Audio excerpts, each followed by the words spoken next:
Hello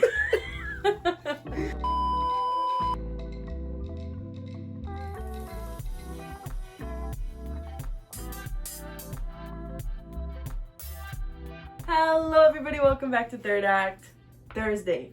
Today we will be talking about La Joya High School's SHREK the musical. When did we see this? January? February? February 1st. February 1st. Fun fact, I said I was going to mention this, so I'm going to mention it now. What? Angela, if you're watching this. Oh my god. So, little story about us seeing the show that day. Angela was in Edinburgh for a UIL competition. Yes. She was by herself. At Edinburgh. Robert Vella. And she was by herself. And I remember waking up, like, thinking, okay, like, I have hella time to get ready and, like, just relax, you know, before the show. And Angela's like, hey, can you come pick me up? And I'm thinking, like, wow, like, I have to go all the way to La Joya to pick her up. And then, like, you know? And I was like, damn, so we're going to have to leave early. But luckily she was in Edinburgh. And so we picked her up in Edinburgh and we took her to the show. And we got there, like, maybe 45 minutes before the show started. Yeah. And she made it in time to get on stage when the show started. To put her whole makeup on, her wig or hair on, and full costume on. It was so fun. Do you want to just get right into it? Yeah, let's go for it. Okay, so let's start with the tech elements. Okay. What did you think of the lighting? The lighting was really cool. I liked it a lot. I think they played with what they had, and they also added a lot of fog. Yes. That played really well with the lighting, because when you add fog with light, it looks even more ominous and it looks more... Yeah. That's how the show started. It started with a lot of fog. It started with a lot of that. Like, bam. But let me move on, though, because I really want to talk about their set. When it was time for the swamp, they had some trees out, but it didn't... That stage is so big. It is. And I felt like they needed more. Like, it didn't fill enough with just SHREK and the trees. You know what I mean? They used well the space whenever someone was by themselves with, like, movement. And then once people started coming in for, like, the big numbers, the stage filled up more. I did want more of a set for them, because it's such a set heavy show. It's a set and costume heavy show. Yeah, I would agree. I would say that there was not enough set pieces, I guess, on it, because I feel like it left a little too much to the imagination. Yeah. But I think the actors themselves utilized the space well. Yeah. Like you said, I agree. I think it is a set heavy show, and the different environments that they take you on through the show kind of have like a distinct way of looking, like the swamp, and then the tower, and where the dragon lives, and you know, the palace, and you know, like stuff like that. I mean, it's 3 big scenes throughout the show, but like I feel the set pieces would have really brought that out for me.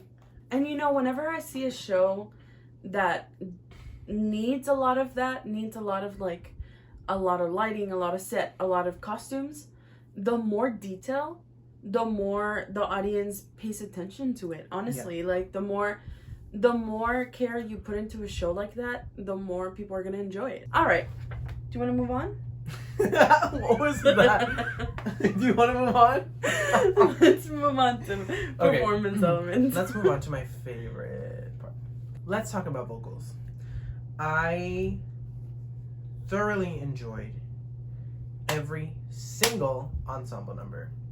I thought that ensemble was really well put together vocally. I truly do feel like they work together as one. However, I do think the volume was super high, and I feel like it might have been the mics, but like the overhead mics, because it was very, very loud. But the fact that it was very loud, I could hear that it was great vocals. So thank you. If you're projecting properly, your voice will carry. So I think that would be my only thing with the vocals as far as like the ensemble. But other than that, I thought the ensemble was very, very well put together in their group numbers, which is not a lot of the show, but a good chunk of it, enough that if your ensemble isn't great, you're gonna notice. You know what it could be? It could be the balance of the ensemble.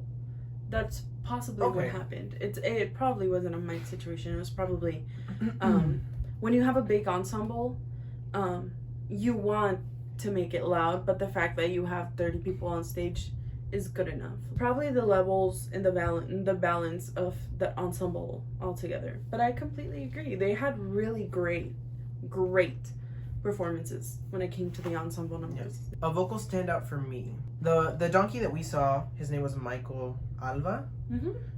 He was great.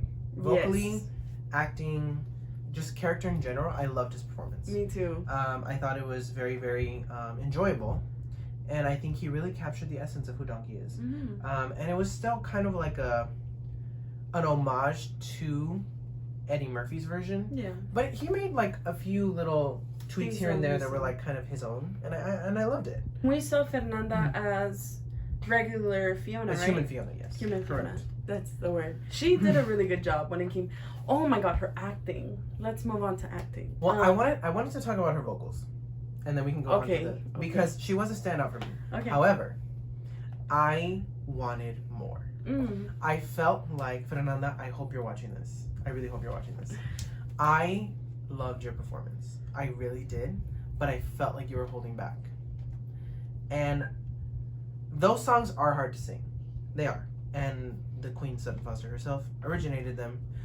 So I can see why you're scared. Oh my god. But I think if you just let go, I felt like if you had let go, those songs would have just... Oh my god. Because you are a tremendous actress. And we can segue into acting because I loved her acting just as much. Yes, acting wise, she was one of my biggest standouts. She was so great. I loved her as human Fiona. The moments that she had that were like her comedy moments were just so perfectly like timed that I was having a blast watching her on stage. It was so much fun. I think she's very good at comedy and she's very good at being like that quirky girl. Like the girl that has like all those little like, you know, like super. Yes. This was like a perfect role for her. Okay, I want to talk about Abdon. He played SHREK. I'm going to talk about his vocals so that you can talk about the acting. Yes. For me, the vocals were strong. However, I think for a role like this, it's very important to have a little bit of a control on the power behind it. I felt like a lot of it was here, but SHREK isn't always here. Like I feel like he has levels. Oh yeah, you know? layers. I almost fell for that. Like onions have layers. I think this is somewhat of a difficult role for a high school actor to play, just because of that. And the songs in general are not that easy to sing. Oh no, they're super hard. I commend him for taking on a role like that. Almost definitely. It is very difficult, and I mean, you did a great job. That's how I felt about the vocals. I just wanted a little bit more of a control and like a more depth, I would say. That's the only thing that I would say about that. He's a great actor. But with SHREK, again, I think it has to do with that. Acting-wise, giving him layers. You know what I mean? Yeah. I wanted to see more of that being pulled back, like, every time. Like, I wanted a bigger arc when it came to his acting. But he delivered lines very well. Yeah. Very, very well. I just wanted to see more, not frustration, but freedom at the beginning, getting your freedom taken away, and then getting it back by falling in love. You know what I mean? Yeah. So I love SHREK. I love that character in general. I think I connect with him a lot, because I have layers too. But yes, I love that character so much. And you did a really, really good job, if you're watching, with this character. Alright, well, let's go into our favorite song of the week. My favorite song has to be Story of My Life. Again, the ensemble work like killed me. Like I had a blast watching y'all perform. I had a huge smile on my face the whole time. It was so much fun. That's my favorite song. Funny you should say that. Because my favorite song is also an ensemble number. And it is... LOL. Freak Flag. Hence the title of this video. I really love that song. And if you watched our SHREK one from the summer, it was probably my favorite one then. And it was probably my favorite one in the last time we reviewed SHREK. Yeah. It's just a really fun song. I really do enjoy it. And every single performance that I saw, they did it justice. So, I mean, I don't know, it was my favorite moment in that show. Yeah. But it's just really cool to see them all come together. And the ensemble was really great, like I said. And it was just my favorite moment in the show. So moving on to our diamond this week. I was very thrown because nobody told me that this girl could sing like that. Oh, yeah. I was like, where are you going with that? I was like, no one told you what. I agree. It was very surprised. I was just like, what? But if you haven't already figured it out, we haven't mentioned her name. We haven't talked about her because she is our diamond this week.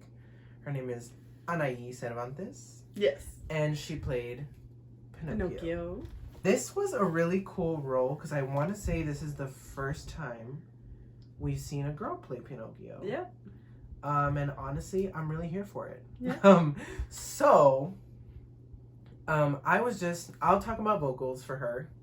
I don't know. Like, I mean, I was in shock for a while after you opened your mouth. You have a beautiful voice, if you're watching this.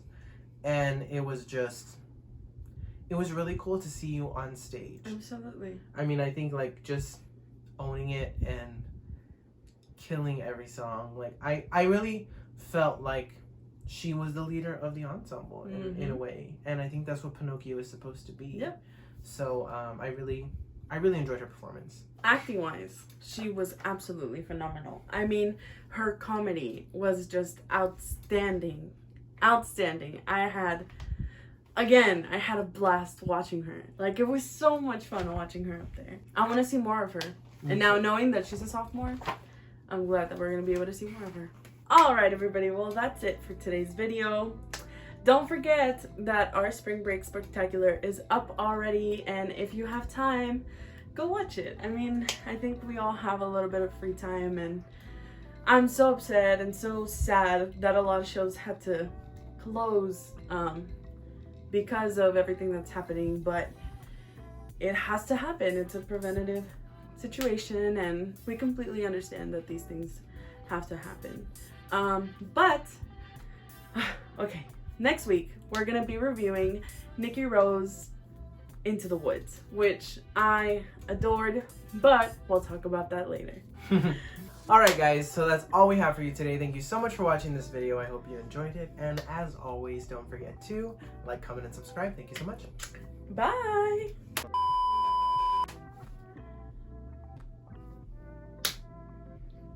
Cut!